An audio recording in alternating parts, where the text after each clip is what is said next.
Prior to 2008, I would wake up and work on primarily industrial transactions, helping business owners or tenants find space, sell space, and it was great. And then when the automotive crash occurs, everything changed overnight.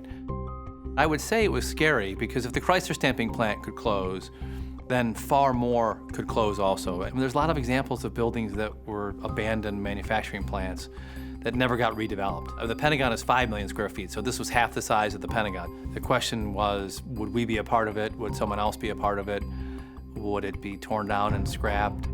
And before I knew anyone, before I had a plan, I contacted the seller and said, I'd like to be involved. The terms of the bankruptcy actually gave Chrysler a get-out-of-jail-free card. That meant that whoever purchased the facility would have to deal with all the issues related to contamination. There was a substantial amount. It's always high risk, you really never know, but we got reasonably comfortable with the conditions at the Chrysler plant, and more so than the usual people that might buy it. I was bidding on the property myself and didn't have the money and didn't have a plan. And Vic was bidding on the property himself, and he called me one day. He was very close to the seller. He wanted to buy it, but he didn't have my expertise. I didn't have his expertise. And then subsequently we brought in our lead partner, but that's how I got involved with Vic. Because the cranes were so big and the power was so large, we figured we'd get a manufacturing company of some sort, a steel company or someone who could take the amenities.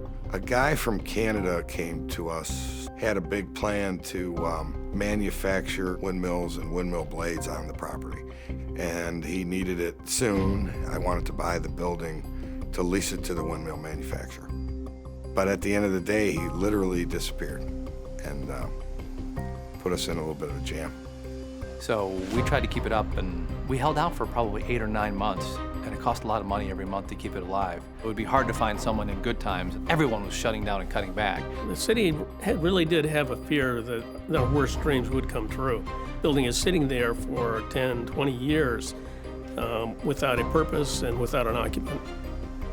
So if you had nothing but land with 2 full four-way interchanges in the best market in Northeast Ohio, it was obvious to me, like this was going to be an incredibly successful industrial park once it was all torn down.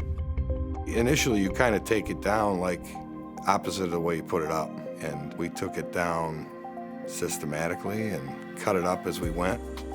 So buildings getting torn down, there was a period of time where there was no one interested at all in taking any space in the building or on the land. So it's one thing to think you have an idea and that someone's going to come, but when you're throwing a party and no one shows up to the party, you get a little nervous.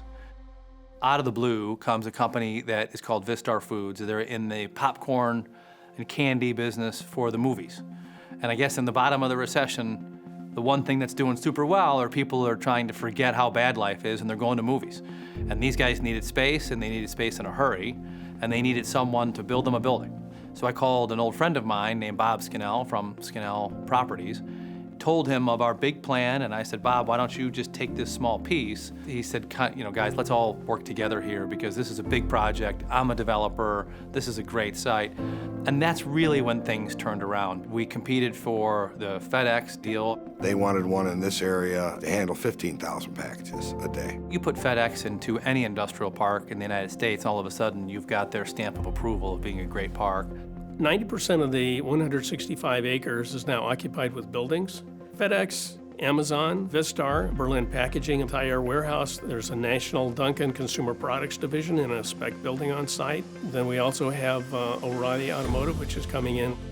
I know this market better than probably anyone in my business. So I think it's easy to look back and say, oh, it all worked out. But at the time when the chaos was occurring, you didn't know if the tsunami was ever going to stop. When no one knew what the future held. It was big, it was complex, there were lots of moving pieces, and would the puzzle ever come together?